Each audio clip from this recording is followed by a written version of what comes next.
warahmatullahi wabarakatuh. Bismillah, alhamdulillah. Alhamdulillahilladzi ja'ala siyama Ramadan ruknan min arkanil Islam. Salatu wassalamu ala asyrafil anam sayyidina wa maulana Muhammadin sallallahu alaihi wasallam. Subhanaka la ilma lana illa ma 'allamtana innaka antal alimul hakim. Rabbi shrah li sadri wa yassir li amri wahlul 'uqdatam min lisani yafqahu qawli amma ba'd. Segenap pengurus Masjid Nurul Abidin yang saya hormati, saya muliakan, para imam, para bilal, Bapak Ibu, para shaimin dan shaimat, mudah-mudahan kita senantiasa mendapat limpahan rahmat sekaligus ampunan dari Allah Subhanahu wa taala. Amin. Bersyukur kita kehadirat Allah, salawat dan salam mudah-mudahan senantiasa terlimpahkan kehadiran juga Nabi besar kita Muhammad sallallahu alaihi wasallam. Bapak Ibu, sejak tadi malam, bahkan di masjid kita tadi malam menyelenggarakan peringatan nuzulul Quran. Al-Quran itu diturunkan pada malam Lailatul Qadar. Nuzul artinya turun, sedangkan Quran menurut Profesor Dr. Quraisy Shihab, kalau Quran itu semua bacaan itu Quran. Semua bacaan. Akan tetapi ketika Quran digabungkan dengan dua huruf di awal itu ditambah alif dan lam, Al-Quran, itu berarti apa yang kita fahami, yaitu kalamullah al-munazzalu ala Muhammadin biwasitati malaikati Jibril alaihi salatu wassalam bitawatturi wal muta'abbad bitilawatih, yaitu firman Allah yang diturunkan kepada Nabi kita Muhammad sallallahu alaihi wasallam dengan perantara malaikat Jibril, diriwayatkan secara mutawatir, dan al-muta'abbad bitilawati, membacanya saja dinilai ibadah oleh Allah Subhanahu wa taala. Baru baca, belum paham belum. Baru bacanya saja dinilai ibadah. Apalagi dia paham. Apalagi dia amalkan isinya. Wah, itu istimewa. Lalu kemudian kapan Al-Quran itu diturunkan? Para ulama berbeda pendapat karena berdasarkan beberapa riwayat. Kenapa kok berbeda? Termasuk Rasulullah SAW tidak secara spesifik menyebut tanggal berapa Al-Quran itu diturunkan. Tanggal berapa Lailatul Qadar itu. Bapak Ibu, Al-Quran itu diturunkan ada dua fase. Fase yang pertama, Al-Quran diturunkan dari Lauh Mahfud ke Baitul Izzah. Bahkan ada yang mengatakan 3 fase.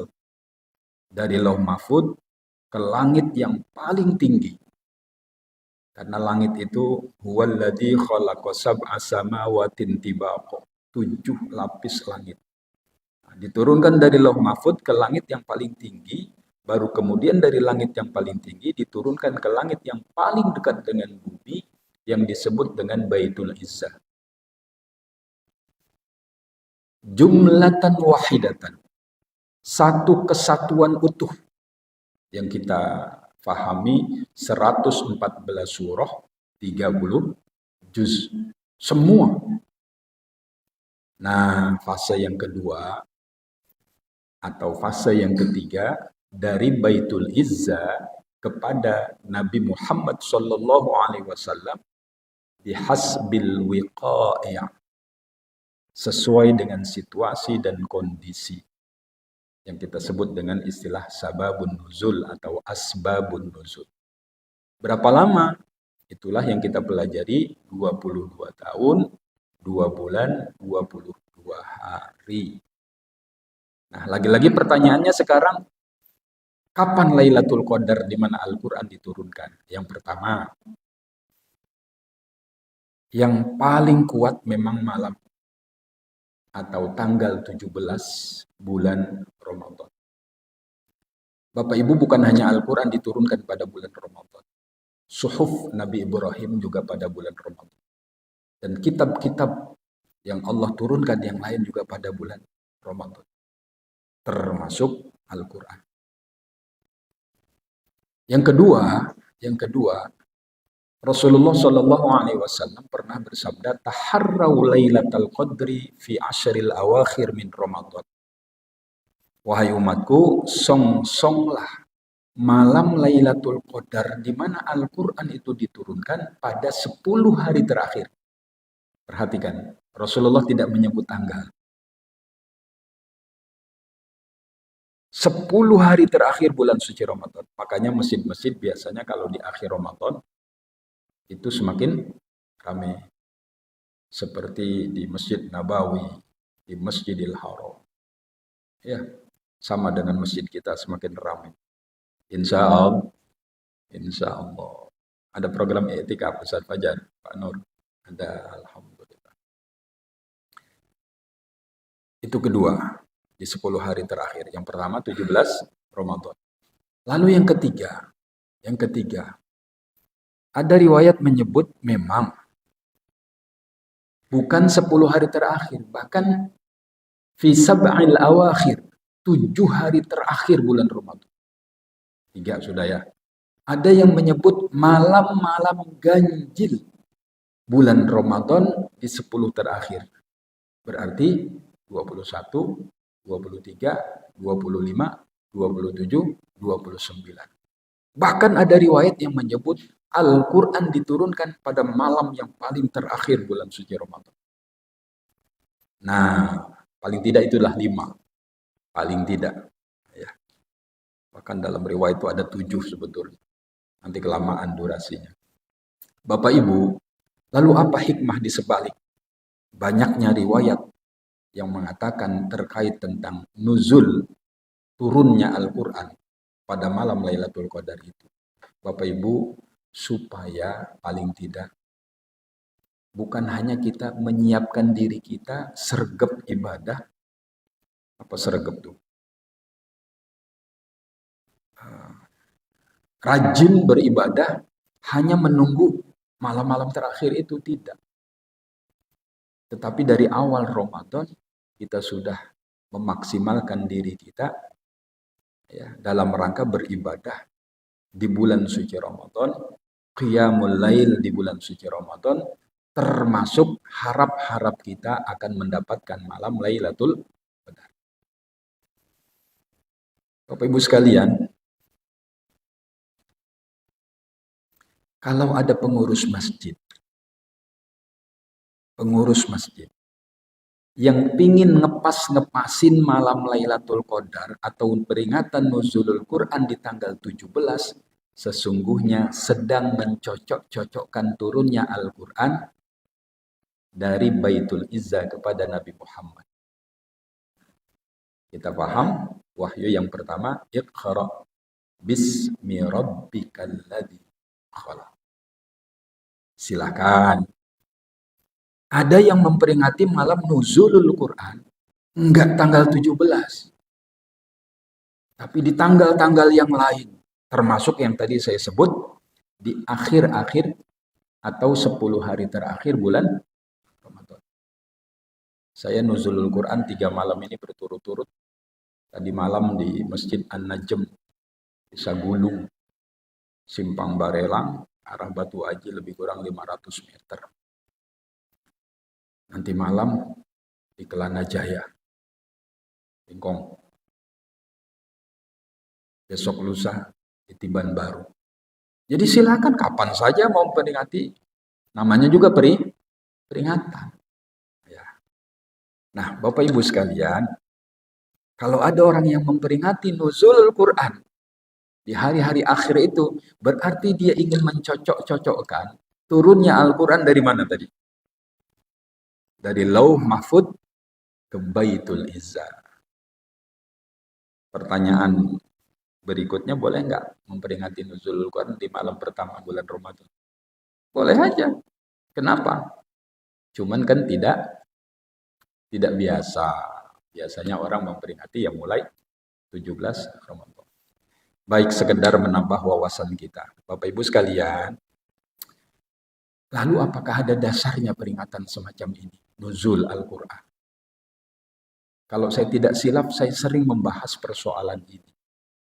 Ya, saya akan balik bertanya, apakah nuzulul Quran itu termasuk bagian syiar agama Allah? Pasti jawabannya itu merupakan syiar agama Allah. Dusta dia kalau dia katakan nuzulul Quran bukan bagian daripada syiar agamanya Allah. Sama dengan maulid Nabi, lahir Nabi. Itu syiar agama Allah.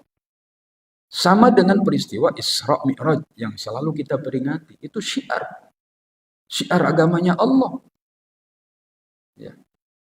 Dan peringatan-peringatan hari besar lain. Bapak Ibu, di dalam Al-Quran Allah berfirman, "Dzalika wa may yu'azzim sya'airallah fa innaha min taqwal qulub." Kalau ada orang yang mensyiarkan agamanya Allah, termasuk kita puasa Ramadan, ini bagian daripada syiar agama Allah. Apalagi puasa Ramadan wajib hukumnya. Kalau ada orang mensyiarkan agama Allah, fa innaha min taqwal qulub, maka saksikanlah itu pertanda ketakwaan masih bersemayam di hati. Mudah-mudahan ketakwaan itu akan kita bawa. Keimanan itu akan kita bawa. Keislaman kita akan kita bawa ketika kita menghadap Allah Subhanahu wa taala. Itulah yang disebut dengan husnul khatimah. Amin Allahumma. Berikutnya Bapak Ibu,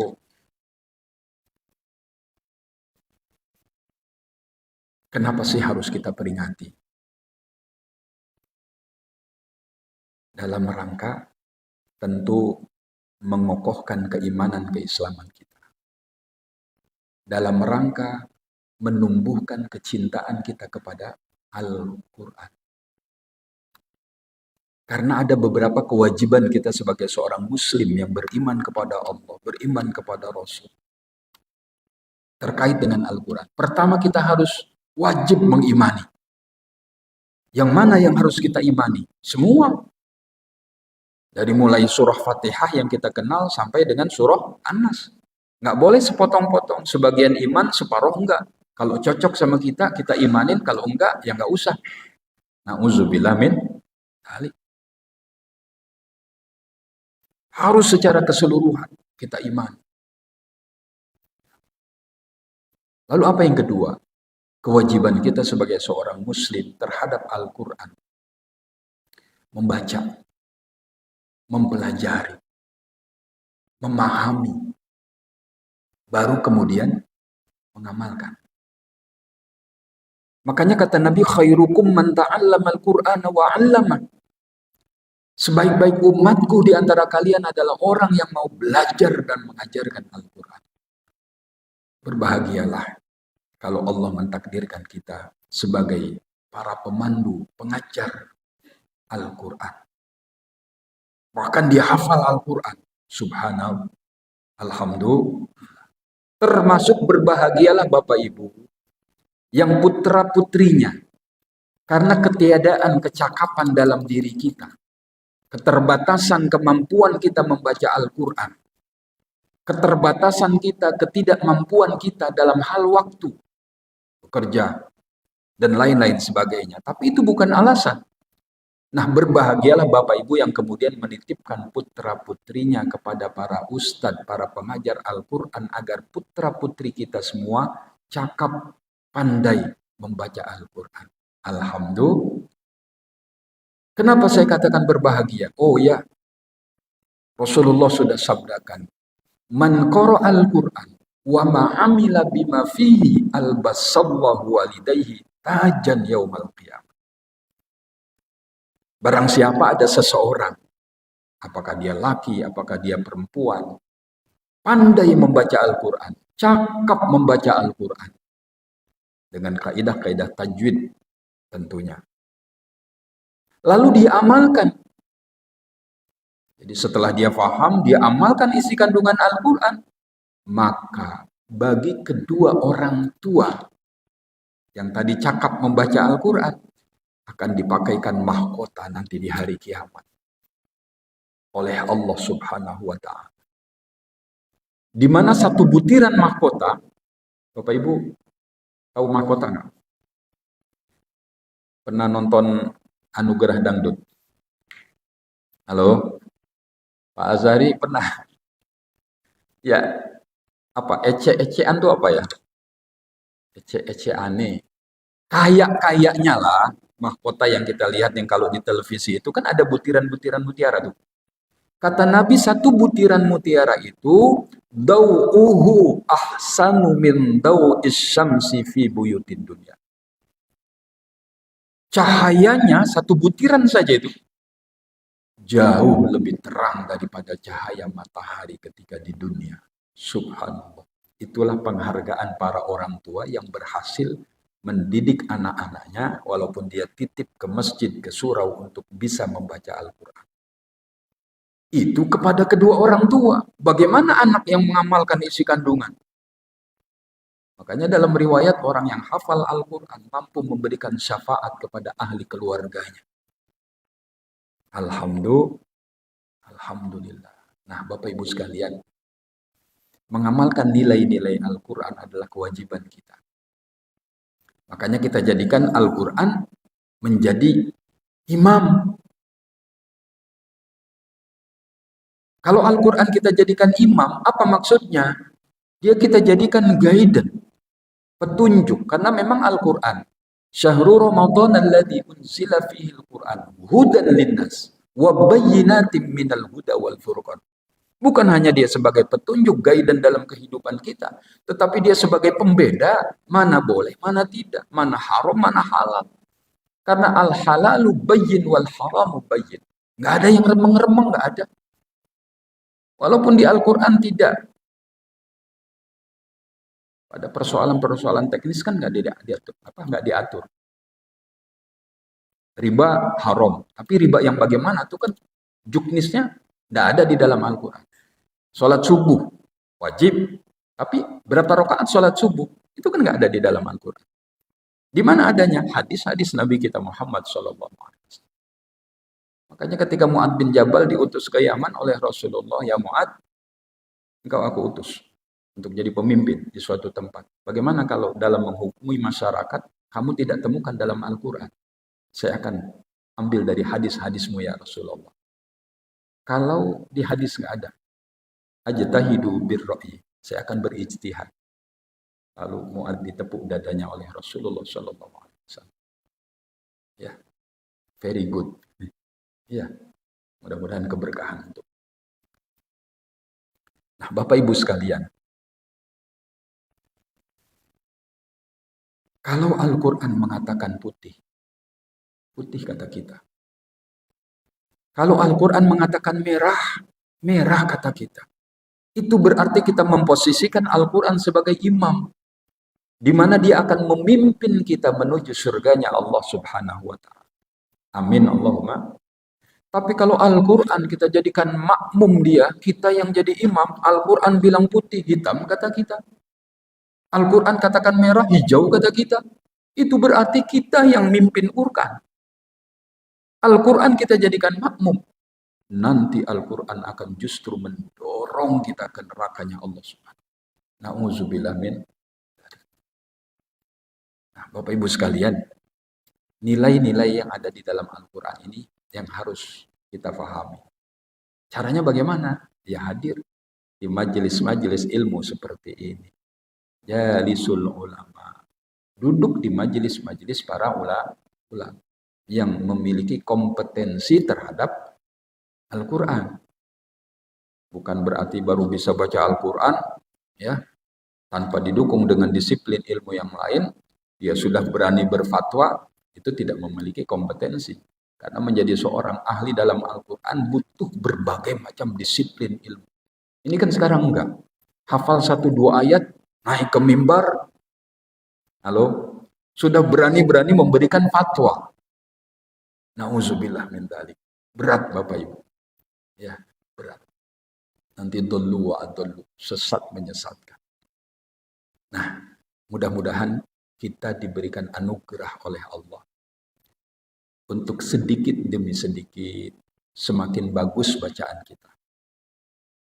Makanya saya punya program di Masjid At-Taubah Costa Rica, sudah mau masuk tahun ke-3 apa tahun ke-4. Kalau Jumat pertama, Jumat ketiga, diawali dengan sholat subuh dengan surah sajadah, lalu habis itu zikir dipimpin imam juga, lalu baca waqiah, habis itu tahsin tilawah. Sedikit, cuman 10 ayat. Karena dalam riwayat para sahabat itu belajar Al-Quran kepada Rasulullah 10 ayat. Sahabat tidak akan pindah ke ayat berikutnya sebelum 10 ayat ini paham. Halo? Boleh saya ulang? Para sahabat belajar Al-Quran itu 10 ayat kepada Rasulullah. Benar-benar paham dulu 10 ayat. Mereka tidak akan bergeser ke ayat berikutnya sebelum 10 ayat ini paham. Kalau kita paham nggak paham, orang Melayu cakap lantak. Lanjut terus. Yang penting hatam. Iya. Bapak Ibu sekalian, tapi insya Allah nggak usah khawatir. Kita baca Al-Quran, paham atau tidak paham. Asal kita niat ingin mencari ridho Allah Subhanahu wa Ta'ala. Dalam rangka beribadah, yakinlah. Nazalat alaihi sakinah. Orang yang membaca Al-Quran itu akan diberikan kedamaian, ketenangan batin oleh Allah Subhanahu wa Ta'ala. Amin Allahumma. Apalagi dia paham tadi. Makanya kata Nabi juga, ahlul Quran, ahlul wa khassatuh. Man akramahu faqad akramahullah wa man ahanahu faqad ahanahullah. Para pemandu Al-Quran, para pencinta Al-Quran, para pembaca Al-Quran yang pagi, siang, sore, malam berinteraksi dengan Al-Quran. Apalagi dia hafal Al-Quran, apalagi dia faham Al-Quran, itu adalah ahlinya Allah dan orang-orang yang istimewa. Barang siapa, kata Nabi, yang memuliakan mereka, faqad akramahullah, maka Allah juga akan muliakan dia. Tetapi barang siapa yang menghinakan mereka, para ahli-ahli Al-Quran, maka jangan salahkan kalau Allah juga menghinakan dia. Karena Allah akan mengangkat satu kaum dengan kemuliaan Al-Quran, dan Allah akan merendahkan satu kaum yang menghinakan Al-Quran. Na'udzubillah min. Nah, Bapak Ibu sekalian, nilai-nilai apa yang ada korelasinya dengan kehidupan kita di dalam Al-Quran? Banyak sekali. Apakah kita sebagai pribadi atau sebagai kepala rumah tangga? Apakah sebagai seorang istri pendamping suami? Apakah kita sebagai orang tua? Bagaimana kewajiban kita kepada anak-anak? Termasuk bagaimana kewajiban anak-anak terhadap orang tuanya. Diatur sedemikian rupa nilai-nilai itu oleh Allah Subhanahu wa Ta'ala. Dalam kehidupan bermasyarakat, dalam kehidupan berbangsa, ada yang disebut dengan silaturahim, ukhuwah Islamiyah, ada ukhuwah insaniyah, ya, persaudaraan sesama manusia, lintas agama, suku, bangsa. Makanya ada juga ukhuwah wataniyah. Bagaimana Al-Quran mengajarkan kepada kita sikap wasatiyah, sikap toleran, tasamuh. Ya, jangan kita melihat kawan yang berbeda agama dengan kita melihat rumah ibadah yang bukan rumah ibadah kita, seolah-olah keimanan kita akan runtuh. Jangan.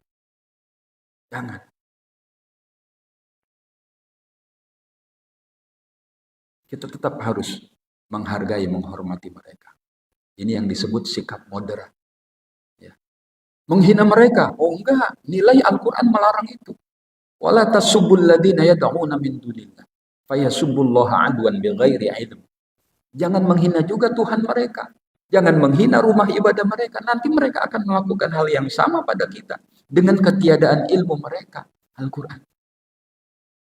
Bapak Ibu, andai di Indonesia yang mayoritas Muslim terbesar mengamalkan nilai-nilai Al-Quran, Masya Allah, Indonesia bisa menjadi surganya di dunia. Bapak Ibu, belum lama ini di pertemuan G20 itu, ada indeks happiness report in the world. Di dunia ini, negara-negara itu dinilai Bapak Ibu. Tingkat happiness, kebahagiaan negara. Indikatornya negara itu paling bersih. Indikatornya negara itu tingkat perceraiannya itu minim. Bapak Ibu mau tahu tingkat perceraian di Batam aja? Di Batam aja. Halo? Tingkat perceraian setiap tahunnya itu tembus lebih daripada 2.000 kasus perceraian Bapak Ibu. Batam kecil, 1,2 atau 1,3 juta orang. Indikatornya apa lagi? Ini baru di Batam, belum akumulasi seluruh wilayah di Indonesia, entah berapa ribu ya, tingkat perceraian. Lalu indikator berikutnya, negara itu harus paling aman. Jadi nggak ada istilah pencuri, perampokan, apalagi begal. Mau keluar jam berapa, pulang jam berapa, aman. Jadi tingkat keamanan paling tinggi. Lalu yang dinilai indikator berikutnya adalah sejahtera. Sejahtera. Baik sejahtera lahir maupun, halo, ini menurut indeks itu. Rumah sakit free, gratis. Pendidikan gratis.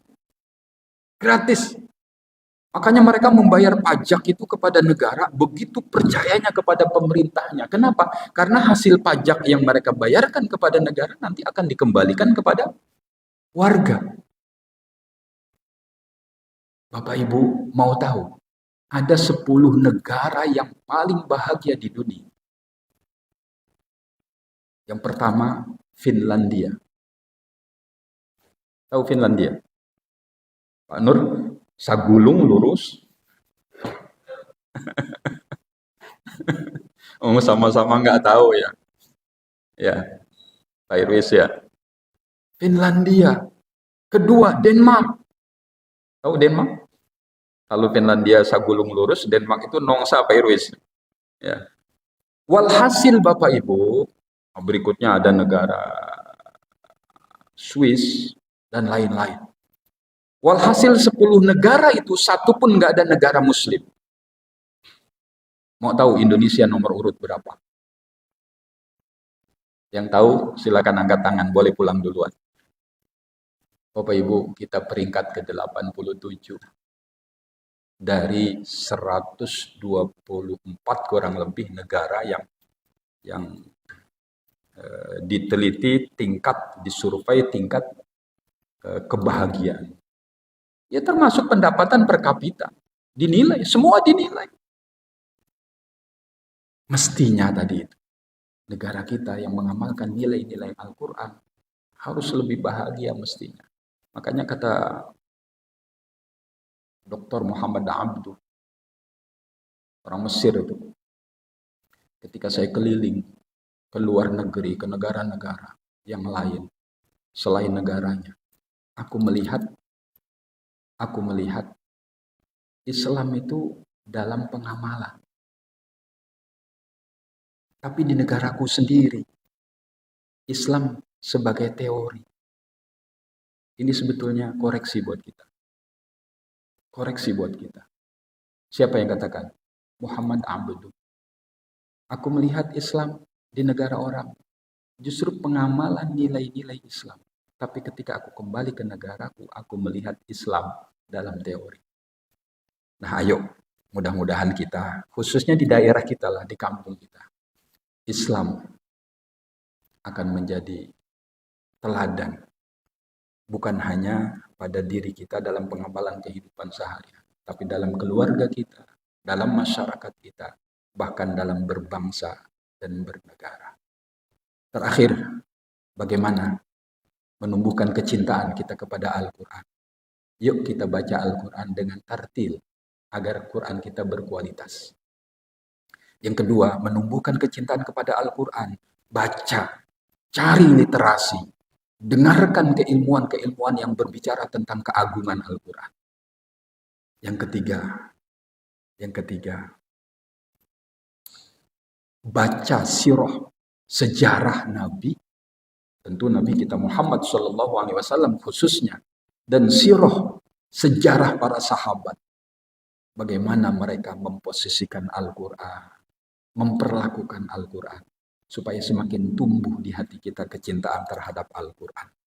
Lalu terakhir yang keempat, jangan lupa bermohon kepada Allah Subhanahu wa Ta'ala untuk selalu diberikan kekuatan, kesabaran, keikhlasan untuk senantiasa berinteraksi dengan Al-Quran dengan mudah. Karena di kampung saya tuh orang pegang HP bisa 2 jam. Tapi begitu pegang Al-Quran, baru 1-2 menit matanya dah. Betul. Itu di kampung saya, kalau di sini enggak. Ya. Tapi kalau saya cakap di kampung saya, di mana? Di Batam. Dekat Global Indo Asia, dekat Masjid Agung. Demikian. Mudah-mudahan semua ini yang saya sampaikan menjadi bahan renungan buat kita semua, dan mudah-mudahan ada ibroh yang bisa kita ambil. Mudah-mudahan bermanfaat.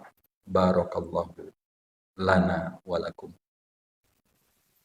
Terima kasih atas segala perhatian, dan mohon maaf atas segala kekurangan.